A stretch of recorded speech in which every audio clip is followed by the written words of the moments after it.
मैं हूं नॉक्सवाइल और आज मैं लेकर आया हूं कुछ ऐसे अनसॉल्व मिस्ट्रीज जो दुनिया के सबसे बड़े राजों में गिने जाते हैं। कहानियां जो ना पुलिस को समझ आई ना ही साइंस को, सिर्फ सवाल बचे हैं और जवाब किसी का भी नहीं। So let's start. Bennington triangle. Bennington triangle एक ऐसा जंगल है जहां लोग बिना किसी क्लू के गायब हो जाते हैं। 1945 से 1950 तक लगातार 5 लोग एक एक करके डिसअपियर हुए। सब लोग अलग अलग एज ग्रुप के थे, अलग अलग बैकग्राउंड से थे, लेकिन सबका एंड एक ही था, ना वापस आना। एक 74 ईयर ओल्ड वुमन अपने ग्रुप के साथ हाइक कर रही थी, लेकिन जब एक सेकंड के लिए जब ग्रुप ने पीछे मुड़ के देखा तो वो गायब हो गई, मानो जैसे हवा में डिसॉल्व हो गई हो। एक 18 ईयर ओल्ड स्टूडेंट जब ट्रेन से उतरा और जंगल क्रॉस करने के लिए निकला तो वो हॉस्टल कभी नहीं पहुंचा। एक एक्सपीरियंस्ड हंटर 300 लोगों के साथ उसे ढूंढने के लिए निकला, लेकिन एक भी ट्रेस हाथ ना लग सका। एक लोकल्स कहते हैं कि यह जगह कर्स्ड है। कुछ एक्सपर्ट्स बिलीव करते हैं कि यहाँ एक पोर्टल है जो दूसरी दुनिया से कनेक्टेड है, और कुछ हाइकर्स ने ग्लोइंग लाइट्स और स्ट्रेंज हमिंग साउंड्स भी रिपोर्ट की। सोचो, एक जंगल जहाँ लोग चले तो जाते हैं लेकिन कोई वापस नहीं आता। अगर आपको वहाँ एक रात रहने का मौका मिले तो आप रह पाओगे? क्या आप सर्वाइव कर पाओगे? मुझे कमेंट्स में बताना। जर्मनी के एक रिमोट फार्म हाउस में 1922 को एक पूरे परिवार का ब्रूटली मर्डर हुआ था। ग्रैंड पेरेंट्स, उनकी बेटी और 3 छोटे बच्चे, सबको एक्स से मार दिया गया। मर्डर के कुछ दिन पहले ही घर वालों ने एटिक से फुटस्टेप्स की आवाज़ सुनी, लेकिन जब चेक करने के लिए गए तो वहाँ पे कोई नहीं था। पड़ोसी ने भी बोला कि घर के आसपास अननोन फुटप्रिंट्स नो में दिखाई दिए, जो घर की तरफ आ रहे थे लेकिन घर से वापस नहीं जा रहे थे। सबसे ज़्यादा हॉरिफिक बात यह थी कि मर्डर्स के बाद किलर घर में ही रुक गया था। उसने कैटल को खाना खिलाया, किचन भी यूज़ किया, फायरप्लेस भी जलाई। मतलब जिस घर में 6 लाशें पड़ी थी उसने उस घर में आराम से रहा। पुलिस ने एक्स लवर, जेलस नेबर्स और रॉबर्स पर शक किया, लेकिन सबका बयान इतना स्ट्रॉन्ग था कि ये कभी केस सॉल्व भी नहीं हो सका। सोचो, आप एक घर में हो और ऊपर से एटिक से फुटस्टेप्स की आवाज़ आ रही है, पर आप चेक करते हो तो कोई दिखाई नहीं देता। 1948 में ऑस्ट्रेलिया के एक बीच पर एक आदमी मरा हुआ मिला। उसने स्मार्ट सूट पहना था, उसके पास ना आईडी ना वॉलेट, कुछ भी नहीं था। जब पॉकेट चेक किए गए तो एक स्लिप मिली जिसमें लिखा हुआ था तमाम शुड, यानी इट्स फिनिश्ड। इन्वेस्टिगेशन ने रिवील किया कि उसके पास एक सीक्रेट बुक थी जिसका नाम था रुबियात ऑफ ओमार कयाम।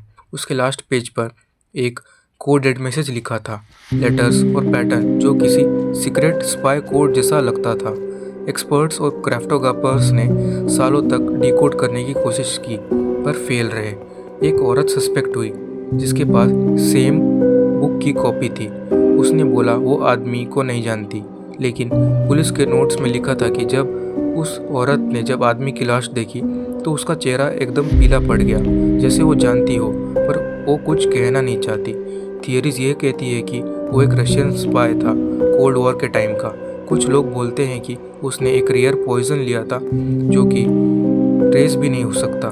सबसे बड़ा राज था कि वो कोड किस चीज़ का था। कोड यानी कोड में क्या लिखा हुआ था वो आज तक डिकोड ना हो सका। 1959 में रशिया के गुरल माउंटेन में 9 एक्सपीरियंस्ड हाइकर गए थे। सब फिट और स्ट्रॉन्ग थे, लेकिन कुछ दिन बाद उनकी लाशें मिली और उनकी हालत ने इन्वेस्टिगेटर्स को भी हिला दिया। टेंट अंदर से फटा हुआ था, जैसे वो खुद अंदर से टेंट फाड़कर भागने का ट्राई कर रहे हो। कुछ हाइकर्स मिले बिना कपड़ों के, फ्रीजिंग टेम्परेचर में। एक लड़की की आंखें और जीभ मिसिंग थी। उनके कपड़ों पर रेडिएशंस के ट्रेसेस मिले। सबसे पहले एवलांच थियरी आई, पर एविडेंसेस नहीं मिल सके। मिलिट्री टेस्टिंग थियरी भी थी कि शायद वहाँ कोई मिलिट्री वेपन टेस्ट हो रहे हो सकते हैं। यूएफओ साइटिंग भी कुछ लोगों ने क्लेम की। लोकल मासी ट्राइब ने यह कहा कि वहाँ एक स्नो क्रिएचर है जो ट्रैवलर्स को मार देता है।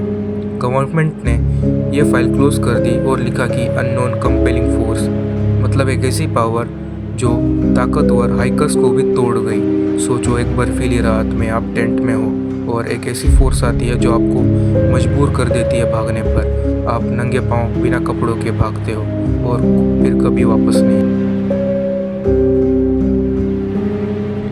दिसंबर 1900 का वक्त था जब स्कॉटलैंड के वेस्ट कोस्ट के पास एक छोटी सी जगह थी जिसका नाम था फ्लिन ईजल्स, जहाँ एक लाइट हाउस बनाया गया था। ये लाइट हाउस बनाया गया था ताकि समुद्र के तूफानों में शिप रास्ता देख सके। वहाँ 3 लोग काम करते थे, Thomas Marshall assistant keeper, James टूकैट head keeper, Donald MacArthur relief keeper. ये 3 लोग मिलकर वहाँ काम कर रहे थे, एक आइसोलेटेड आइलैंड पर, मेनलैंड से करीब 20 मील दूर, मतलब समुद्र के बीचों बीच, जहाँ किसी आदमी का पहुँचना मुश्किल था।